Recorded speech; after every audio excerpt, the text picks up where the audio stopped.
হাজবেন্ডরা কখনোই প্রেমিকের মতো হয় না।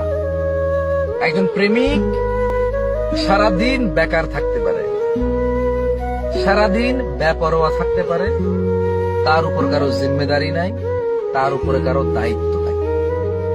সে 5টা সিম কার্ড চেঞ্জ করে 5 জনের সাথে প্রেমও করতে পারে।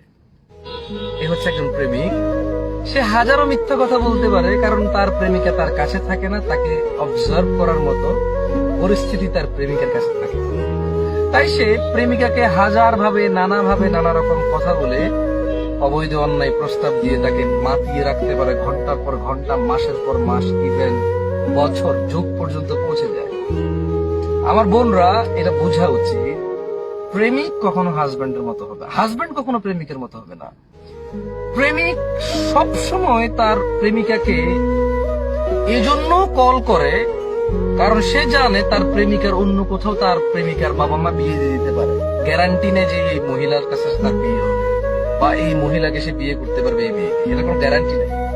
পক্ষান্তরে হাজবেন্ড, এবার আসি হাজবেন্ড, একজন প্রেমিক সারাদিন বেকার থাকতে পারে, তার কোনো দায়িত্ব নাই, কাণ্ড জ্ঞান নাই, কোনো পরোয়া নাই, তার বাবা মায়ের অবাধ্য থাকতে পারে। একজন হাজবেন্ড সারা দিন কথা বলতে পারে না, কারণ তার উপরে দায়িত্ব আছে তার পরিবারের। সে এখন বিবাহিত, সে বেকার থাকলে সমাজের লোকে পর্যন্ত তাকে ভালো